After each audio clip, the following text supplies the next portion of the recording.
Se você está passando por algum sofrimento, essa mensagem é para você. Não estou passando por sofrimento. Então essa mensagem também é para você. E para você vai começar antes, vai começar agora. Porque existem dois tipos de pessoas. Só dois. As pessoas que estão passando por sofrimento e sabem que estão passando por sofrimento. E as pessoas que estão passando por sofrimento e não sabem que estão passando por sofrimento. O que é isso, pastor? Você esqueceu de mim. Por quê? Eu sou aquela que não estou passando por sofrimento. Não esqueci não. Você está passando, só não sabe. Como assim, pastor? Porque pessoas que não passam por sofrimento foram extintas. Esse tipo de ser humano foi extinto há alguns milhares de anos antes de Cristo. Lá no Éden, quando o pecado entrou. Quando o pecado entrou junto o sofrimento. Então não tem aquele ser humano que não tenha um sofrimento, que não tenha um desafio, que não tenha um problema, que não tenha alguma coisa que ele tem que vencer. Não tem. O problema, e talvez seja o maior erro da humanidade, é querer encontrar uma justificativa para os sofrimentos que ele está passando, ao invés de encontrar um sentido, uma razão. O maior erro, vou repetir, o maior erro do ser humano é querer encontrar uma justificativa para o sofrimento ao qual ele está submetido, ao invés de tentar entender os motivos. Porque sofrimento não tem a ver com justiça, tem a ver com propósito. Sofrimento tem a ver com propósito. Qual é o maior exemplo de sofrimento que a gente pode imaginar? Qual que passa na sua mente assim? Você pensar assim, alguém que sofreu muito, quem você pode imaginar? Jesus? Jesus nunca pecou. Fala comigo, Jesus nunca pecou. Vamos falar de novo? Jesus nunca pecou. Se eu tenho que encontrar justificativa para o sofrimento, como que eu vou justificar o sofrimento que Jesus passou? Jesus, ele sofreu desde o momento que ele deixou o seu trono, porque Jesus é Deus, é a Trindade, Pai, Filho e o Espírito Santo. O Filho é Deus, deixou o trono, deixou a forma de Deus, veio ao mundo, se fez homem, como nós. Então, o primeiro sofrimento, deixou o seu lar para vir. Viveu, sofreu, foi crucificado, morreu, foi humilhado, foi feito de Jesus o que você pode imaginar de pior para a época. Aliás, aquela cruz que muitas vezes dá a gente uma ideia meio assim, um sentimento, às vezes até muitos associam a cruz com um sentimento até positivo, porque está representando ali aquele episódio em que Jesus venceu a morte, né? Mas, na verdade, a cruz sempre foi símbolo de maldição. Só eram colocados na cruz os piores malfeitores. Então, Jesus, que nunca pecou, sofreu e ainda foi exposto de uma forma muito triste. E aí, como que eu quero trabalhar o sofrimento com justificativa? O que Jesus fez para merecer tanto sofrimento? No livro de Mateus, capítulo 27, verso 46, diz assim: E perto da hora nona, exclamou Jesus em alta voz, dizendo: Eli, Eli, lama sabactani. Isso é, Deus meu, por que me desamparaste? Em algumas traduções diz, por que me abandonaste? Presta atenção. Eli, Eli, lama sabachthani. Isso foi no momento que ele já estava para morrer na cruz. Ele estava crucificado, todos escarnecendo dele. Ele com sede colocaram vinagre na boca dele. Quer dizer, não bastava todo o sofrimento que ele já tinha passado.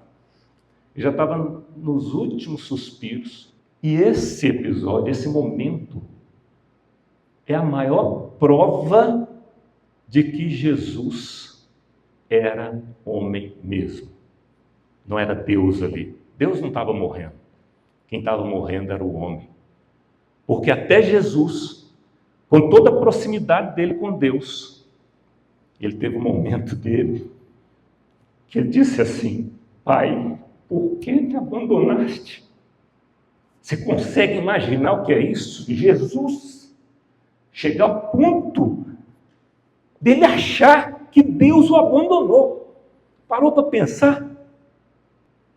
Eli, Eli, lama sabachthani. Isso é aramaico. Era a língua que Jesus falava. A provável língua que ele falava em aramaico. Deus meu, por que me abandonou? Jesus sabia ou não sabia por que ele estava sofrendo? É claro que sabia. É claro que ele conhecia o propósito de Deus. É claro que ele sabia que ele precisava passar por aquilo. Mas lá no Jardim das Oliveiras, ele foi orar. Antes de ser preso pelos romanos, ele foi orar. E Jesus não conseguia ver o futuro, porque ele não é Deus. Aqui ele estava como homem. Mas ele tinha tanta comunhão com Deus, que Deus permitia a ele receber, por exemplo, o sentimento do que ia acontecer. Saber o que se passava na mente dos homens, como alguns episódios falavam, e ele sabendo o que eles pensavam. Não porque ele era Deus, mas porque Deus que sabe, passava e permitia que ele soubesse. Ali no Jardim das Oliveiras, veio sobre ele um sentimento que era tão ruim, porque ele sabia o sofrimento que ele ia enfrentar, que diz a palavra que ele suou sangue, ele transpirou, gotejou sangue, tamanha a angústia que Jesus sofreu ali no Jardim das Oliveiras. Agora eu te pergunto, se Jesus, que tinha comunhão plena com o Pai, ele tinha comunhão plena com Deus, chegou no momento em que deu aquela fraquejada, Senhor, Pai, por que me desamparaste?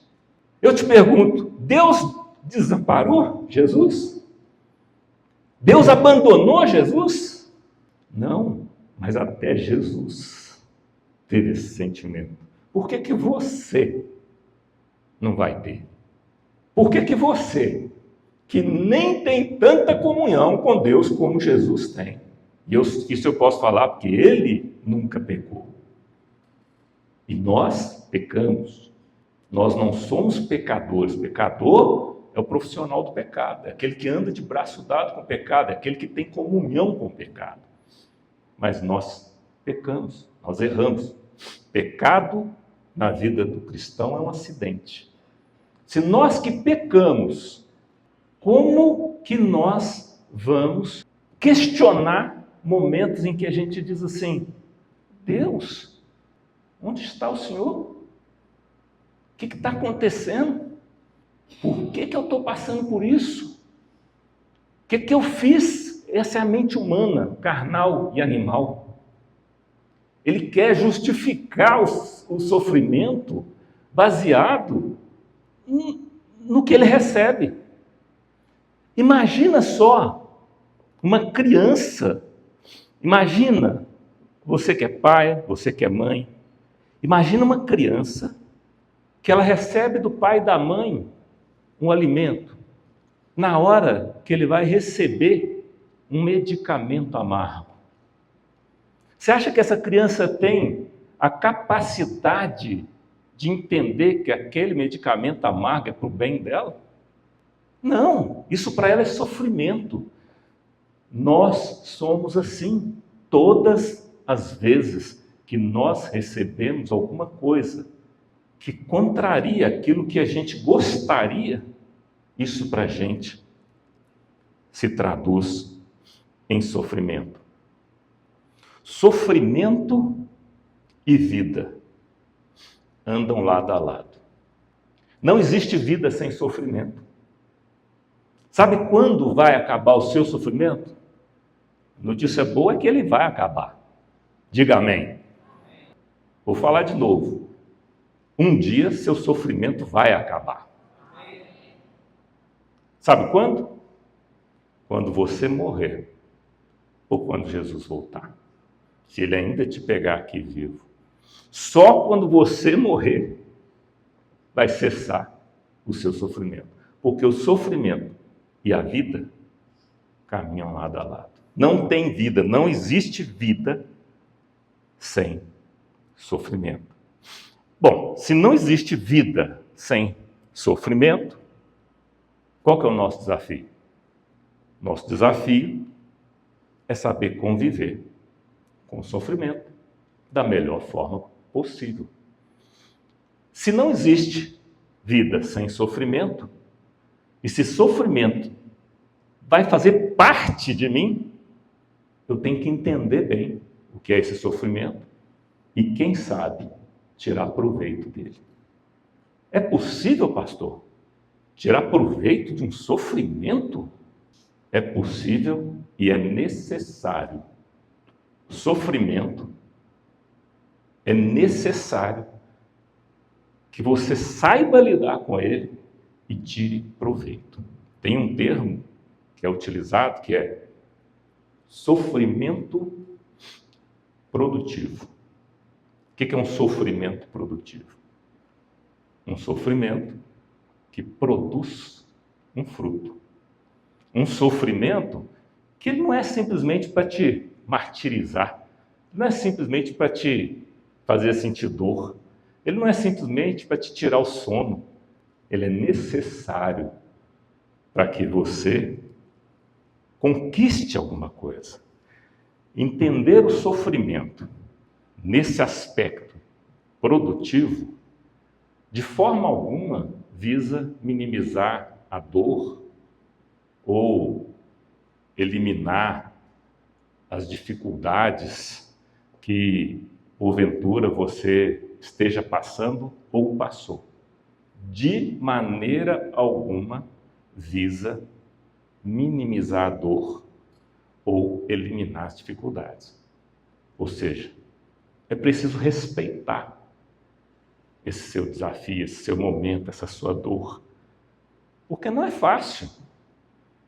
Mas, pelo contrário, é entender que, em determinadas circunstâncias, o sofrimento pode desencadear um processo de crescimento, de amadurecimento, de aprendizado.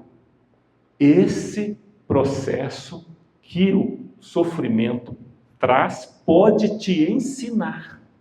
Pode ser o motivo de uma experiência positiva, tanto de forma individual quanto coletiva. O sofrimento pode trazer benefício não só a você que está passando por ele, mas também às pessoas que estão ao seu redor. Se nós encontrarmos o sentido para o sofrimento, esse vai ser o primeiro passo para você minimizar a dor e a consequência desse sofrimento sobre você. Quando você aceita o sofrimento, e aceitar o sofrimento não é dizer que, nossa, que legal, que joia, que bacana, né? É como se o sofrimento fosse algo para se festejar, se comemorar. Não. Quando você aceita o sofrimento, significa que você entende a necessidade dele. Vou te dar um exemplo. Se você está acima do peso, já vai tendo dificuldade de comprar uma roupa, porque às vezes não fica legal em você, você vê sua saúde já sendo, de alguma forma, prejudicada por conta da obesidade, o que você faz? Você vai, por exemplo, fazer um regime? Poderia, né? O regime é algo que você sai festejando? Nossa, graças a Deus, a partir de amanhã, meia castanha do Pará, 3 folhinhas de alface, 4 litros de água, e você, uau, uau, é assim que você sai? Não. Num primeiro momento, é um sofrimento. É ou não é? Mas você faz.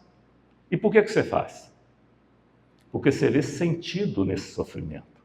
Você tem a esperança que ele te leve a ter uma condição física melhor, uma saúde melhor. Então você faz. Muitas pessoas vão para uma academia fazer ginástica, levantar ferro, puxar aqueles negócios que não é todo mundo que gosta. Tem os profissionais disso, aquela pessoa que já acostumou, já venceu aquele primeiro momento e que está lá e quase que é viciado nisso. Não é dessa que eu estou falando. Eu estou falando de você que não pratica esporte, que está simplesmente fora de forma, e aí você tem que ir para a academia. E ainda alguém abençoado paga uma personal para ficar do seu lado, que aí não tem jeito de você enrolar. Rapaz, você vai alegre? Uau, agora eu tenho que fazer. É isso? Você vai alegre fazer essa ginástica? Na hora que ela fala assim, vai, 7, 8, não, mais 2, né? Você está lá assim, aquele músculo ardendo, e você está, glória a Deus, que delícia, é assim que a gente vai? Não. Você sofre, mas você sai de lá muitas vezes alegre ou não sai alegre? Sai realizado, sai falando assim, nossa, você sente até umas partes do corpo que você não sentia antes, né? Você descobre uns músculos que você nem sabia que existia, e com o tempo você vai tomando gosto e tal. Você encontrou o quê? Um sentido para aquele sofrimento. E aí ele não passa a ser sofrimento mais. Não sei aqui, mas as mulheres que já tiveram filhos, pensa na dor do parto. Pastor, que sofrimento! É um negócio, eu sou engenheiro, é um negócio inimaginável. Se perguntasse para o engenheiro, olha, esse bebê desse tamanho tem que passar aqui nesse lugar. O engenheiro ia falar assim, esquece, não tem jeito. Porque é um negócio assim, muito pesado. E nem estamos falando aqui de cesárea, né? Porque cesárea... Não, estou falando do nascimento natural. E pergunta para as mães, não é que teve um não, que tiveram gêmeo, trigêmeo, se ela não voltaria e faria de novo. Da mesma forma. Pergunta se ela viu aquele sofrimento como algo assim ruim. Não, para elas, talvez tenha sido, eu imagino, né? Nunca tive essa experiência, a melhor coisa do mundo. A melhor coisa do mundo. Nossa, que dor deliciosa. Como? O negócio é sofrimento, mas não. Para ela não é. Por que não é? O que ela encontrou? Sentido. No sofrimento, ela encontrou sentido. E quando você encontra sentido, deixa de ser sofrimento. Tem personagem bíblico que eu gosto muito de ler a história dele e que me fez pensar quando eu estava preparando essa mensagem. Ok, pastor, então eu preciso encontrar sentido no meu sofrimento. Está resolvido. Eu posso te garantir que se você encontrar sentido no seu sofrimento, você deixa de sofrer. O sofrimento não vai parar. Você vai deixar de sofrer. Agora, vem uma notícia desafiadora agora, que aí eu vou usar esse personagem aqui para ajudar a gente. Eu sempre encontro sentido no sofrimento, pastor? Aí a notícia é ruim. Não, nem sempre. O parto ficou claro que tem sentido. A ginástica ficou claro que tem sentido. O regime ficou claro que tem sentido. E muitas vezes você vai encontrar sentido. Faço porque eu quero ver meu filho chegar a tal lugar. Faço porque eu amo meu marido. Faço porque eu quero viver para ver meus netos. Faço porque... Você vai encontrar sentido em várias coisas e as pessoas se desdobrando, se multiplicando, se fortalecendo. Por quê? Porque ela tem um objetivo. Mas é sempre que eu encontro, pastor? Não, não é sempre. Tem um texto aqui, e aí eu queria ver se você sabe de onde saiu esse texto. Uma pessoa falando isso, assim, ó, estou ficando cego de tanto sofrer, e o meu corpo é apenas uma sombra. Quem falou isso? Estou ficando... Oi? Jó. Lá no capítulo 17, verso 7, Jó 17, 7. Estou ficando cego de tanto sofrer, e o meu corpo é apenas uma sombra. Você sabe o que significa isso? O cego não é fisicamente. Tem algumas defesas, enfim, mas eu gostei muito da linha teológica que ele já não conseguia mais enxergar as coisas, não fisicamente. Sabe quando você vai ficando debilitado, parece que a sua cabeça já nem funciona direito? Jó já estava assim, já estava ficando. Por quê? Quem conhece a história de Jó sabe. Satanás foi em Deus para falar com Deus. Jó é assim porque ele tem tudo. Deixa eu tocar nele. E aí Deus disse, vai lá, toca. Jó perdeu família, bens e saúde. O que mais que ele precisava perder? O que mais?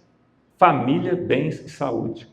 Mas ele não perdeu saúde assim, pastor, estou com Covid, não vou hoje ir na igreja não. Não, isso aí daqui uma semana resolve. Ele perdeu a saúde a ponto dele pegar caco, a Bíblia cita, cacos de cerâmica e coçar como se fosse lepra. E esse mesmo Jó disse assim, Deus deu, Deus tomou, louvado seja o nome do Senhor. Jó 1, 21. Deus deu, Deus tomou, louvado seja o nome do Senhor. Qual que é a justificativa para Jó viver essa experiência que ele estava vivendo? Quantas pessoas passaram lá e falaram assim, Jó, você pecou contra Deus, por isso que você está vivendo desse jeito. Sem Jó ter pecado. Porque Jó era um homem justo. Jó era um homem temente a Deus. Ele chegou ao ponto de ter a própria esposa dele. Isso, para um casal, talvez seja o momento mais difícil. Porque quando as pessoas se afastam de você, às vezes até filhos, para um casal quem sobra é o cônjuge. Você imagina Jó, que já tinha perdido filho, já tinha perdido bem, estava vendo os amigos deles, toda vez no ouvido dele, chegar a esposa dele e falar para ele assim, Jó, amaldiçoa esse seu Deus e morre. Em Jó capítulo 2, verso 10, ele diz, falas como uma louca. Aceitaremos da mão de Deus apenas as coisas boas? Nunca as más? Aceitaremos apenas o bem? Não aceitaremos o mal? Olha que fé que esse homem tinha. Perdeu tudo. Não sabe justificar, ele não consegue. Eu imagino a mente de Jó se perguntando, o que eu fiz de errado? Às vezes você tem um filho, uma filha, que está desencaminhado. O que a sua mente faz? O que eu fiz de errado? Às vezes você perdeu um dinheiro aqui ou ali, ou fez um negócio mal, a sua mente já fala o que para você? Onde que eu errei? Porque nós sempre estamos cobrando de nós mesmos. Você imagina a mente de Jó, assim, o que eu fiz? O que eu fiz? E mesmo nessa situação, depois da esposa dele falar para ele amaldiçoar a Deus e morrer, o que ele disse? Falas como uma louca. Receberemos o bem de Deus e não vamos receber o mal.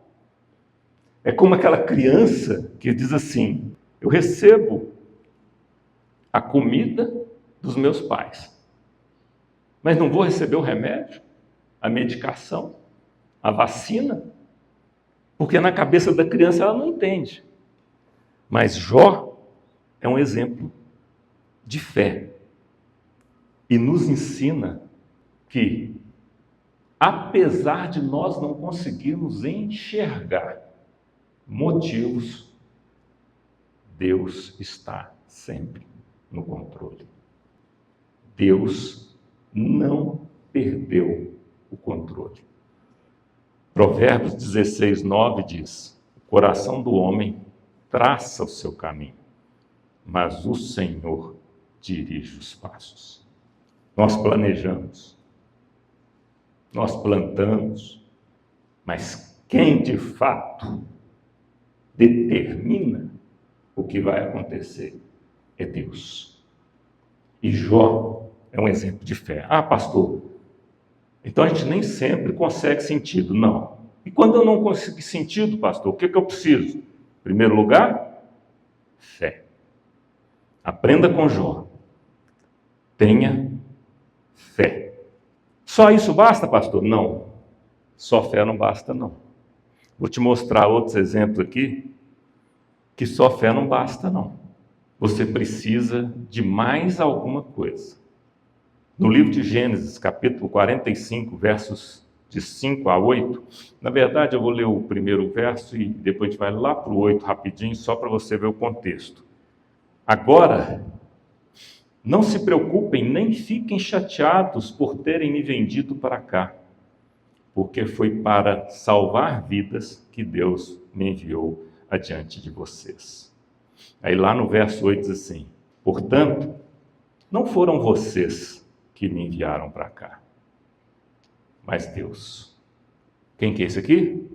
José. José, se você procurar na Bíblia, faça isso, porque eu já fiz essa pesquisa.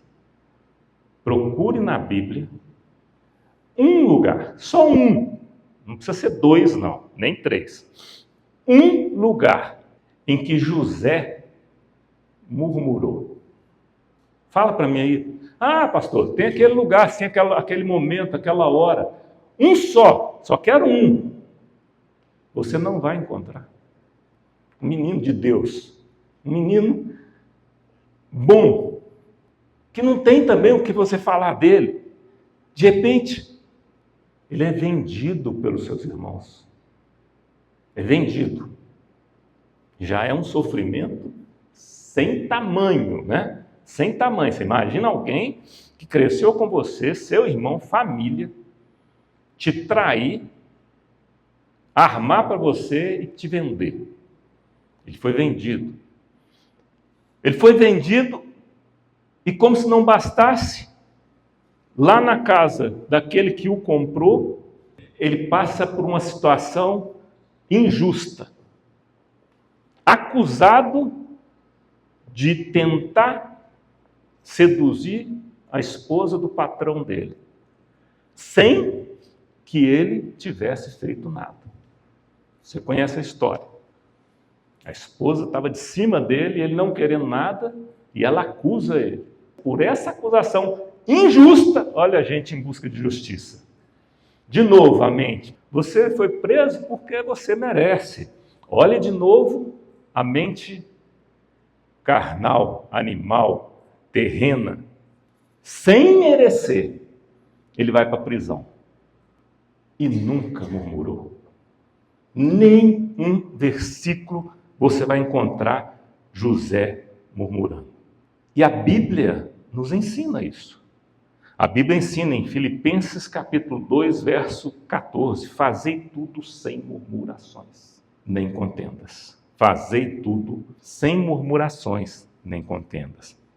Mas José passou por tudo isso, foi elevado, honrado por Deus, a ser governador do Egito. E por ele ser governador do Egito, ele conseguiu salvar, que dirá a humanidade, da seca, da fome. E conseguiu que a própria família dele fosse salva. A ponto de, ao deparar com a família, falar: olha, não se preocupem, não fiquem tristes, não fiquem abatidos.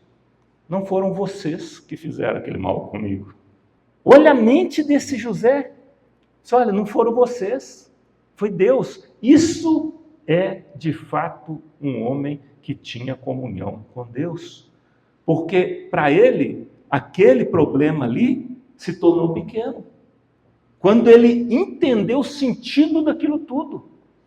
Quando ele percebeu que o sofrimento pelo qual ele passou tinha um objetivo maior. Todo aquele sofrimento ficou pequeno. Como a mulher quando dá à luz. O sofrimento se torna pequeno. Então, pastor, precisamos de fé e precisamos não murmurar. Fechou? Não. Não fechou. Daniel 6,10.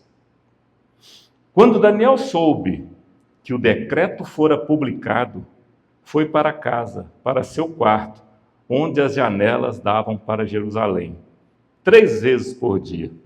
Ele se ajoelhava, orava e dava graças ao seu Deus, como costumava fazer. O profeta Daniel, ele era um garoto bem de vida. Ele era da alta sociedade, lá em Jerusalém. Ele e os outros 3 colegas dele, que depois viraram Sadraque, Mesaque e Abednego. Eles eram pessoas com uma cultura acima da média e muito capacitados. Por isso, o rei da Babilônia, quando conquistou Jerusalém, aquele reino do norte e reino do sul já estavam divididos. Reino de Judá, vocês lembram, é do reino do sul. Quando a Babilônia conquistou o reino do sul, lembra que a Síria conquistou o reino do norte, nós tivemos aqui uma aulinha sobre isso.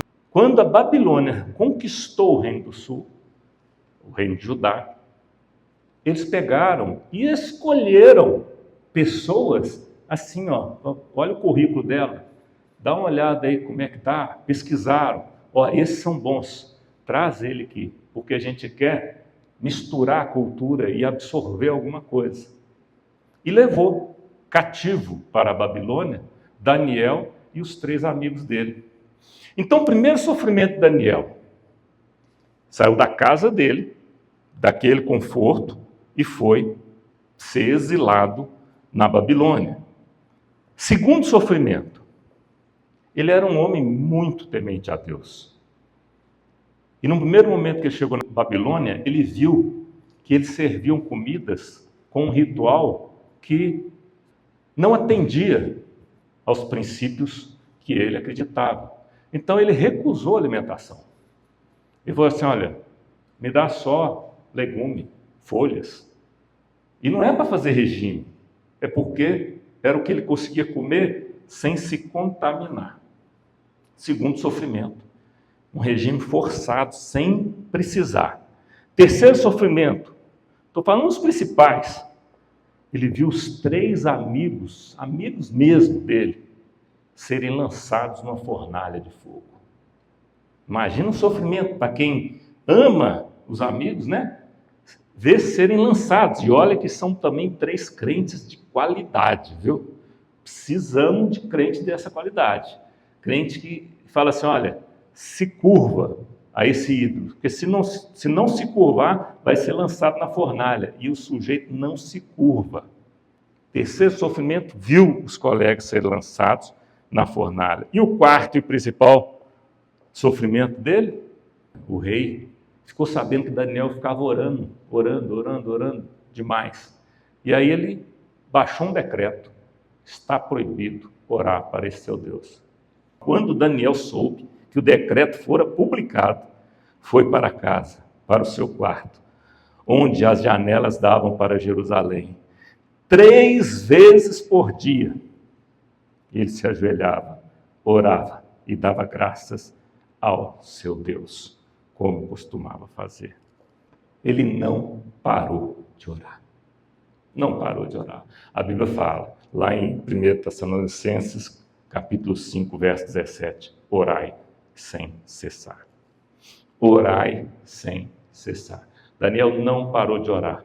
E ele não parou de orar, e aqueles que estavam perseguindo ele, fizeram questão de ver, ir lá contar, para que a penalidade fosse lançada sobre ele. Qual foi a penalidade?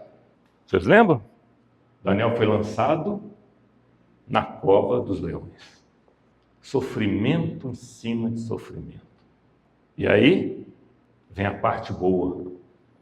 Quando você fica firme na sua fé, não abre mão daquilo que Deus falou para você, a boca do leão não se abre. Ele foi lançado, Deus não impediu de lançá-lo na cova dos leões, não. Deus poderia impedir? Poderia, Deus pode todas as coisas, mas Deus não impediu. Impedir de ser lançado não seria um milagre tão grande quanto ser lançado e os leões não conseguirem sequer abrir suas bocas. Porque esse é o nosso Deus. Então você precisa também de oração. Orai sem cessar. Pastor, estou passando por sofrimento. Lembre, encontra um sentido. Deixará de ser sofrimento.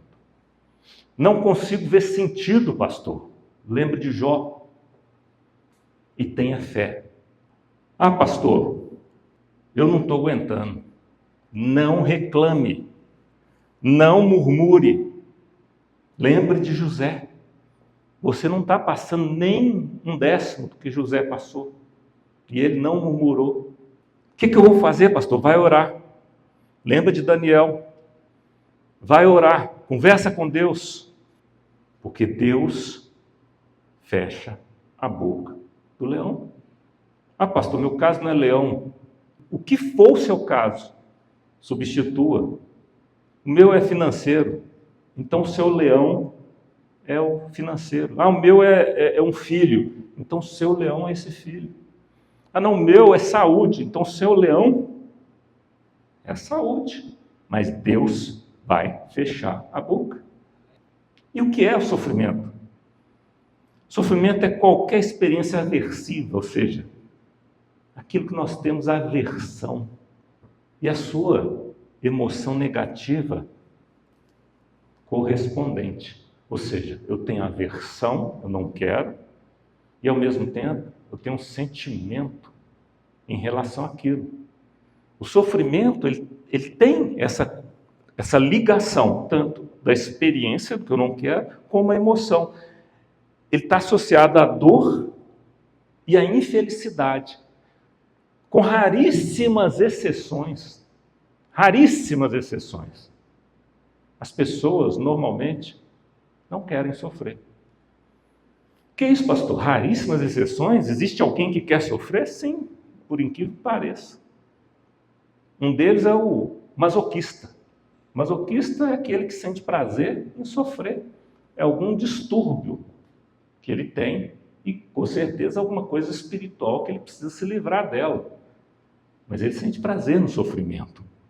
Você tem a pessoa que age com autopunição.